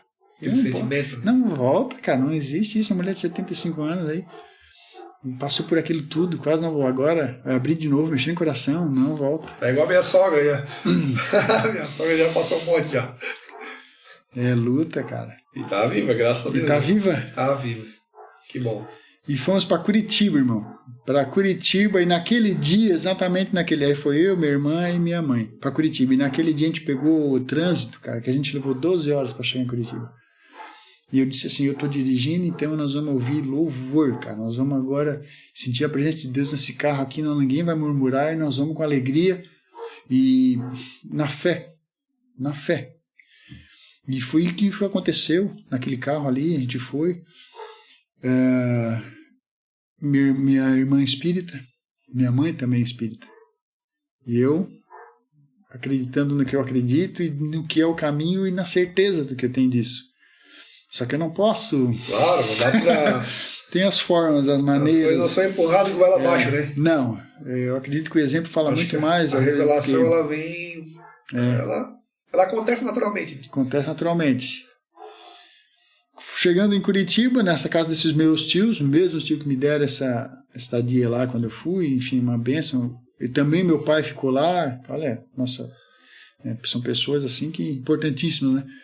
Chegando em Curitiba, a casa cheia de gente e tal, e eu senti a mãe aflita, a mãe ficou muito aflita, e eu não sabia o que fazer, eu andava para um lado para o outro, aquela casa cheia, e me veio assim, ora com ela, tem que orar com ela, ora com ela. Eu disse, como é que eu vou orar com a mãe aqui? Eu nunca orei com a mãe, eu nunca fiz isso. Tinha vergonha, sei lá. A mãe sei lá. Dá uma vergonha, né? Uma vergonha, não sei. E aí, não. Igual quando o pastor falou, eu estava no hospital, eu entrei no WhatsApp com ele. Pastor, aqui, cara. E o médico falou, quer ver tua mãe? Ele disse, não quero ver ela desse jeito aí, não vou ver. E quando eu chamei o pastor assim, Anderson, tu precisa ver ela, dá um jeito para ver ela e ora com ela. Ele assim, eu não queria ver ela. Mas missão dada é missão cumprida. Bora lá, fui lá, entrei, orei com ela, falei bastante no ouvido dela. E lá em Curitiba, quando me veio, tu precisa orar com ela. Quando eu vi a casa, tinha cheio de gente. Quando eu vi, só tava eu e a mãe. Saíram tudo. Saíram tudo. Digo, Deus separou aquela hora, aquele lugar. Eu perguntei, como é que eu vou orar com a mãe aqui cheio de gente, né? Não, só tava eu e a mãe. Meu Deus, é agora.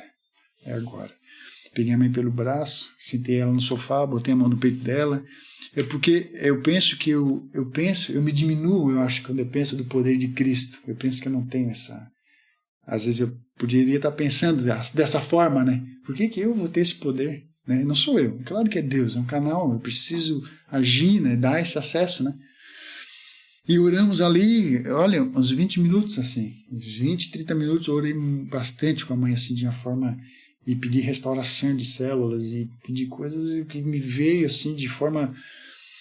E ok, a gente orou, e ok, vida que segue, fomos para o hospital. Chegando no hospital, a pensão que a gente foi ficar, eu e minha irmã, ficou na pensão do lado do hospital. Chega lá, era uma pensão evangélica, assim. Já entra, já tinha um culto já pegando fogo ali na entrada. Eu digo, meu Deus, aqui vai ser um retiro daquele de tirar lasca, assim, de cair as cracas. Eu percebi na hora isso, assim. E ela foi fazer... Daí, na oração que eu fiz com a mãe, eu lembro bem que eu pedi restauração de células e também falei de que ela ia para o hospital e ela não ia sentir nem cheiro de hospital. Eu disse para ela, tu não vai nem sentir cheiro de hospital, tu vai estar espiritualmente elevado, tu não vai se perceber ali, tu vai sobressair por isso e tu vai auxiliar outras pessoas. Falei isso, né? Profetizasse. Profetizei isso, cara. E eu nunca falei isso para ninguém, tá? Por quê? Porque não sou eu. Eu tenho medo de eu falar e às vezes pensar, poderoso. Não é assim. Não sou eu. Eu não sei. Se depender de mim, coitado. E quando eu vi minha mãe lá no local lá pro cateterismo, lá tal, e ela vinha contando história. Que conheci não sei quem, tal. E elas vinham falar comigo, e eu tal. E não, faceiro da vida, assim. Tipo, contente. E aí tinha um casal do Arroio do Silva que estava lá na pensão, né? E nós dizíamos, vamos no culto. Ele estava melhor que a mãe, que a mãe e tal, ia fazer um cateterismo, fazer um exame, estava melhor que a mãe. A mãe, nós estávamos naquela situação que a gente sabia. Vamos no culto? Vamos, tá hora a gente vai. Chegava na hora, eles não iam, né? Pô, no outro dia, culto ali, vai ter todo dia, tinha 2 cultos por dia. Vamos. Não, ele tá cansado, não vai. Não foi nem um culto ali, não foi. Nenhum dia. Nenhum dia. Aí ele foi fazer cateterismo, a mãe também. O que aconteceu? Ele morreu no cateterismo, cara. Ele passou mal no cateterismo e morreu no cateterismo. Um cara são, assim. Pra nós ele tava... Morreu ali, cara. Nós ficamos assim. Muita gente passa mal, né? No cateterismo, lembro bem. A mãe fez cateterismo, a mãe contou toda essa história. A mãe tava bem, cara. A mãe tava bem, tava pra cima. Coisa interessante. E quando veio um médico conversar com a gente, 2 médicos ali, nos chamou lá no corredor, disse, olha, a dona Maria, a gente fez os exames e junto com a equipe médica, a gente definiu aqui que ela não precisa fazer cirurgia, né? Ela, a princípio, não tem o porquê fazer. Glória a Deus, né? Nossa, minha irmã na hora caiu no choro. E tu acredita em milagre, doutor? Ela assim, né? Ele acredita em milagre. Ele falou, eu acredito em milagre. E eu só regalei o olho, né, cara? E, meu Deus, cara. Fomos para casa, vivemos ali. Aí eu tive essa bênção na minha vida que foi conseguir fazer uma casa para minha mãe. Glória a Deus. Eu nunca imaginei que eu fosse poder fazer uma casa para ela morar. Olha. Que bênção, cara. Fiz uma casa, trouxe ela para morar na frente da minha casa, alugado. E quando ele pediu a casa, eu digo, não, vou tirar a mãe daqui. Aí eu tinha terreninho ali perto, eu digo, vou fazer uma casa para a mãe, cara. Fiz essa casa, deu um up na vida dela, assim, ela ficou muito feliz ali. Ela entrou em dezembro nessa casa. Ela viveu até dia 25 de dezembro, quando ela teve um AVC hemorrágico. E é o outro arrependimento que eu tenho. Aí, nesse dia, nesse exato dia, ela me ligou 5 vezes na madrugada. E eu não atendi.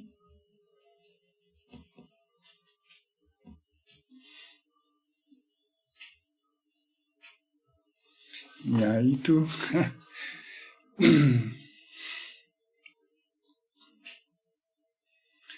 Porque o cara bota essas bênçãos aqui no silencioso, na madrugada, não me perturbe.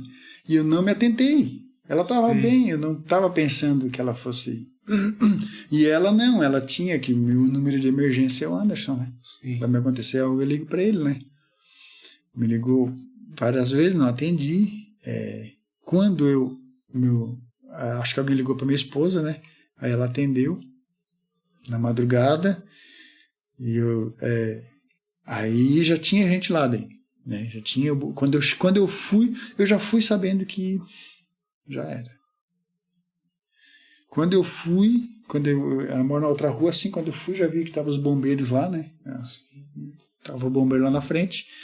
Eu entrei dentro de casa, ela já estava deitada na cama. Ela me viu. Ela estava com muita dor, eu acredito. É um AVC hemorrágico, né? Parece que até sangrou no ouvido. Tadinho. Ela me viu. Minha primeira ação foi dar um beijo na testa dela. E acabou-se. Botei na maca e ali me despedi dela. Despedisse. Faz muito tempo isso? Não, foi daí. Ela morreu agora no ano novo.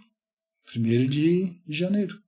2023. Ela morreu dia 31 de dezembro. Ela teve o AVC no Natal, dia 25, e faleceu dia 31 de dezembro. A gente passou a virada velando ela. Eu disse lá, né? Minha mãe é tão especial que ela tem fogos para ela. Ela morreu num dia especial. Um dia especial. Eu não considero que é um dia triste.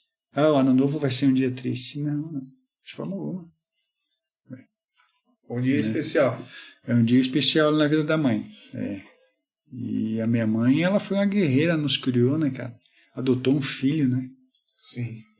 O amor, né? O amor, né, cara? E foi luta. Ela teve um marido que também foi complicado. O pai veio da geração dele, é complicado, porque o pai do pai, o avô também foi. Então, quer dizer, ele é resultado já de uma criação, assim, eu não culpo de forma alguma, né? Não culpo, né? Então, minha mãe, ela foi uma heroína, assim, de conseguir manter a família estruturada e viveu bem. Quando ela teve esse AVC, a gente ainda tentou, né? A gente levou para o hospital, ainda fez cirurgia e tudo. Sim, tentou de todas as formas. Tentou de todas as formas, né? E depois, é tão interessante que naquele momento lá da adoção, que eu fiquei sem família, que eu digo que eu fiquei sozinho, né? Agora, quando o pai morreu, depois que ele morreu, acho que alguns meses depois, porque o meu pai biológico, eu tinha ele como morto, né? Eu conheci minha mãe biológica, eu conheço ela, né? E ela sempre disse, né? Não, ele morreu. Eu disse, não. Tá, um dia eu quero tentar ir no túmulo lá em Foz do Iguaçu, pelo menos, né? Uhum. É de lá? Não, na época ele era policial, tal, ele dizia ela que ele morreu num treinamento da polícia. Sim. E eu tinha ele como morto. E depois, quando o pai morreu, no mesmo ano, eu recebo uma ligação. Daí, quem tá falando? É o Anderson. Tu não sabe, tu não me conhece, mas eu te conheço. Ele assim, eu sou teu pai. Como? Então tu veio do além. Tá morto? Se não, eu moro aqui em Rondônia. tal. Rondônia. Ótimo, é longe. Rondônia, é longe, do lado do Acre. E aí, ali, começou uma história nova para mim também, ali. Ele ligou, opa, outra família. Outra família. Meu Deus. Esse pai, eu pensei que ia ficar nesse primeiro contato até, né? Eu também não ia pressionar, não ia, porque Claro. meu pai foi esse que me criou, né? Claro. Pai e mãe é o que cria, né? É o que queria, né? Daí, quando eu vi, eles vieram de Rondônia, ali, para me conhecer. Veio ele, a esposa e uma irmã. Uma irmã veio para me conhecer. Ele pastor, ele. Pastor? Ele pastor. Olha aí, ó. Doideira, né, Anderson? Vieram, doideira, cara. Vieram para me conhecer e pensa numa conexão com aquela família, cara. Legal, Quando cara. eu vi, eu tava em Rondônia. Fosse lá daí. Fui para Rondônia, conheci, tinha mais 4 irmãs lá. Lá eu sou mais velho, aqui eu sou mais novo. Uhum. Então olha que loucura, né? Eu tenho 3 famílias. E eu me dou bem com as 3, né? Então o meu irmão da mãe biológica, tu conheceu, trabalha comigo. Tá, né? e é mesmo teu pai? É meu pai, a gente fez o DNA, tudo, né? Deu positivo, né? Que doideira, cara. E ela, cara, eu tenho uma irmã, aquela irmã, eu tenho uma conexão com ela que é interessante. De lá? De lá. Rondônia. Interessante. Quando eu fui lá, a gente... Eles são tudo irmão da fé, né? Tudo irmão na fé. Quando eu fui lá, esse meu pai lá, ele fez uma oração na mesa que eu senti coisas que eu, né, baixou pressão ali. Eu tive que dar uma pressionada aqui na cabeça para voltar. E ela também. E ali foi uma quebra de corrente ali que foi incrível ali. De algo em minha vida que não acontecia e na dela também. Ah, cara, que interessante. Foi um antes e depois. Ela afirma isso comigo. Ela, né, foi uma... Então, olha só, né? A gente abrir acesso também. A gente não pode entrar com julgamento com as pessoas. Por que tu me deu? Por que tu... Onde é que tu estava? Por que eu quero isso? Né? Por quê? Tá ruim do jeito que tá? Não tá. Minha história foi maravilhosa. Eu fiz o que tinha que ser feito, né? Sim. Eu estava no lugar que eu tinha que estar. Minha mãe sempre disse, né, que, meu filho, tu... Ela dizia assim, né? E eu digo, mãe, não é nada. O que é? Ué? Não é nada, não, é sim. Eu digo, então tá. Aleluia. Aleluia. Vai, glória a Deus por isso. Tudo isso, glória a Deus, na verdade. História é fascinante. Glória a Deus. História é muito doida, cara. Tem mais uma história. Conta aí. Abre o coração aí, cara. Porque Deus me livrou muito, tá? Me livrou de acidentes muito óbvios que eles iam acontecer. Eu vi o acidente e Deus livrou. De 2 acidentes que eu vou contar. 2 acidentes, tá? Adolescente, aquela loucurada. Adolescente pensa que é super-homem, pode tudo. Surfava, a gente pegou um carro, 3 amigos, 3 adolescentes da cidade de Araranguá. Embarcamos nesse carrinho, a época não era duplicada ainda BR-101. Paramos no Poço Simão para abastecer. E quando chuva, muita chuva, e nós com as pranchas, nós ia surfar no farol, né? Farolzinho, chuvarada, assim, eu digo, meu Deus, o que a gente quer, né, com essa chuva, que loucura, né, mas na época, né, adolescente, cara, tudo era possível, né, parecia. E quando a gente entrou no posto, e quando a gente foi sair do posto de combustível, a BR-101 tinha uma elevação, né, e o carro, ele acelerou aqui, para aí, no que eu olhei, eu vi que vinha uma carreta, mas uma carreta, aquela chuva, sabe, tu só vê aquela fumaceira, assim, de água, de névoa, né. E eu pensei que meu amigo tinha visto, o motorista, e ele não viu. Ele acelerou e o carro foi, e a carreta veio. Estou morrendo, cara. É aqui que eu morro. Parece que tu passa assim, parece que tu tem uma câmera lenta na hora. Beleza, um segundo. E tu sabe o que aconteceu? A caixa do carro quebrou e o carro voltou de ré. Olha aí. Eu fiquei sem palavra na hora. Que livramento, assim. cara. Eu fiquei... Daí o Guto tava junto. Guto, tu viu? Eu vi. E o Guto hoje, ele é um cirurgião aí da cidade de renome, um cara, e surfa comigo, né? E eu cutuco ele, né? Eu digo, Guto, tu acha que esse dia eu fui surfar junto com ele, né? E eu disse, aquilo lá foi por acaso, tu acha? Aquilo lá? Não, aquilo lá foi... Tá, e tu acha que Deus nos livrou pra quê? Pra nós estar aqui surfando, comendo e bebendo? Né? Que tu...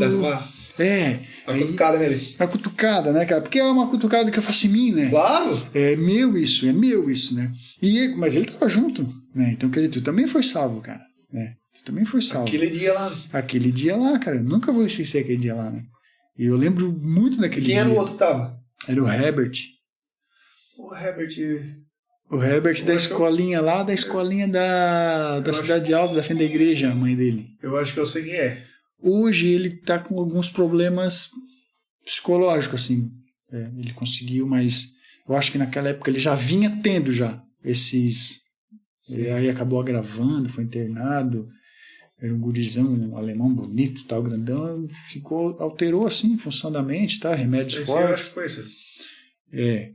Conheci. Então eu digo, meu Deus, claro que tu tem um propósito na nossa vida. É claro que tem, e eu não posso desperdiçar isso.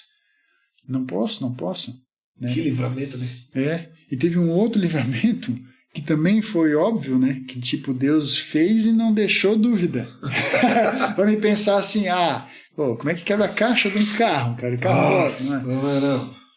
E quando eu estava iniciando com a empresa, a minha mãe me ajudava, assim. Eu não gostava que me desse dinheiro, não gosto, assim. Porque uma vez, até meu pai disse, eu vou te dar um rancho, filho. Porque tu sem receber. Eu disse, não, pai, não me dá. Eu disse, deixa eu me virar, deixa eu aprender. Se eu lá na frente ver, aí eu peço pro senhor, mas não precisa, deixa eu me virar. Aí eu ia carpinar, eu fazia umas coisinhas assim. Uma época que eu fiquei sem receber na prefeitura lá e tal, né? E a mesma coisa assim com a mãe também, não gostava muito que ela sempre gostou de ajudar, sempre foi uma pessoa muito dada, assim, tanto que depois que ela faleceu, eu peguei as contas dela, eu vi quanto ela ajudava. Era incrível o quanto ela ajudava, não tinha nada para ela, era tudo para os outros. Ela ganhava muito bem e era tudo para os outros, incrível. E aí ela pegou e pagou para mim um treinamento de instrutor de operador de empilhadeira. Para mim ser instrutor para começar o treinamento aqui, né? Para ampliar meu leque, né? Claro. Em Curitiba. Deu, vou fazer esse curso, fechou, mas vai pagar para mim, vou. E eu tinha esse Uno que não passava de 70 por hora, eu tinha. E eu pensei, era um Uno. Aquele Uno parece um aquário, cara. Tu tá na BR, parece um aquário, assim. Né? Eu também tenho uma história de Uno aí, depois eu posso contar. Né? Cara, daí eu pensei, eu vou de ônibus ou vou de carro? Carrinho valente. É valente. Vou de ônibus ou vou de carro? Vou de carro. Fui de carro. Cara, no início eu tava com uma sensação muito boa, assim, muito boa. Assim, meu Deus, que coisa boa. Eu moro num lugar muito bom, pai. Passando pelas praias, assim, né? Aqui é muito bom, senhor. Graças a Deus. E eu tava, parece que flutuando no banco. Eu lembro de ter pensado nisso. Parece que eu tava flutuando, tava leve, assim. E aí, do nada, mudou. Minha mão começou a suar. E eu vi aquelas carretas, na época não era duplicado. As carretas passam assim, do teu ladinho, né? E eu naquele Uno. Eu digo, se pegar... Para me achar aqui, os pedaços vai dar trabalho. E aquelas carretas, num certo ponto eu pensei em parar e voltar, para ir de ônibus. Mas eu não posso fazer isso, é uma loucura. Eu disse, não posso fazer isso. Mas que vontade de parar esse carro.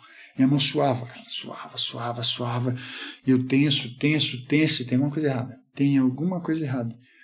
Quando eu entro naquela ponte, lá do Morro dos Cavalos, sabe? Antes, tá indo, tem uma ponte extensa. Não era duplicado na época. No que eu entro, e muito movimento. Tinha muito movimento aquele dia. E no que eu entro na ponte, entro eu aqui, parece aqueles filmes de faroeste. Eu aqui e a carreta aqui. Assim. Filme de faroeste, né? Os dois se encarando. A carreta veio, eu vim. Quando eu vi, a carga da carreta começou a cair em cima da ponte. A carga da carreta começou a cair. Só que ela caía pro lado do rio. Começou a cair. E era cimento. E pallet. Muito pallet. Meu Deus, cara, que perigo. Caindo, e nós na velocidade, a carreta não viu, continuou acelerando, e eu olhando para aquilo, quando eu vi um pallet daquele, sabe que o pallet é maciço, ele é para aguentar 5 toneladas em cima dele. É uma madeira que é resistente, é bruta, né? Tem prego, tem... Quando eu vi um pallet daquele, bateu na cabeceira da ponte do lado dele e veio assim na minha direção, girando. Só veio assim, girando. Quando eu vi aquele pallet girando aqui, eu fiz o quê? Eu joguei o carro o mais próximo da cabeceira aqui possível. Eu digo, eu joguei aqui. Aí eu vi ele chegando, eu digo, vai pegar no pneu da frente. Eu pensei, mas não vai dar nada. A chance de dar era gigante. Um Fiat Uno, roda fina, alto, E eu ia voar na ponte. Era certo que eu ia voar. Mas eu pensei, não vai dar nada. Não vai dar nada. Quando eu veio, passei a roda da frente, você vai pegar de trás. Não pegou. Cara, eu olho no retrovisor, assim, aquele caos em cima da ponte. E eu... fui, cara. Passou aliviado. Aliviei. Digo, e aí? Né? Ainda bem que Deus já estava te avisando. Fica atento. Fica ligado. Não te distrai. Então, irmão, cara, Deus é incrível, cara. Graças a Deus. Deus é incrível. Ô, Varão, quer deixar aí, então, as últimas palavras aí, as considerações finais aí pra nós? Um pouco, Glória a Deus, irmão. Nós estamos chegando aí no nosso final do nosso podcast. Eu quero deixar também minhas considerações finais aí para as mamães, né? Deus abençoe todas as mães aí. Hoje vemos a história do Anderson, é uma história fantástica. Eu também sou apaixonado pela minha velha. Demais, né, cara? Não tem como... Nossas mães é tudo pra gente, né? Que a gente fala. Mesmo Glória com defeito, irmão. Mesmo com defeito, todo mundo tem defeito. Para de ver o defeito das pessoas. Não, é demais, né? É demais. Então, irmãos, fica à vontade aí para deixar as considerações finais aí. Foi muito bom esse podcast, irmão. E não esquecem de compartilhar isso. Dar os parabéns para as mães, né? As mães são incríveis, né? É incrível o amor de mãe. O amor de pai também. O pai também pode amar de forma pura e quebrar essas barreiras, né? A gente tem que quebrar isso. A gente tem que se conectar com nossos filhos, com nossa família. É um desafio, né? É um desafio diário isso. Cada dia a gente busca um pouco mais crescer em Cristo, conhecer a Cristo, deixar que Cristo possa nos conduzir. Eu peço isso sempre. Eu não peço para Deus me dar algo. Eu digo, Deus, se for a bênção, eu quero. Agora, se não for, não deixa eu ganhar na loteria. Não quero ganhar na loteria. Não quero mesmo. Isso é para quê? Para me perder a minha eternidade, a minha morada com Cristo? Não quero. Sai fora, né? Claro. Então, o que eu deixo é isso aí, de a gente se conectar mesmo com Deus. Se não for Deus, é quem? Né? É isso aí então, meu povo. Podcast edificado na rocha, porque a rocha é Jesus. Glória a Deus. Mais um episódio aí, irmãos. Deus te abençoe e te guarde. Fica com Deus, querido. Amém.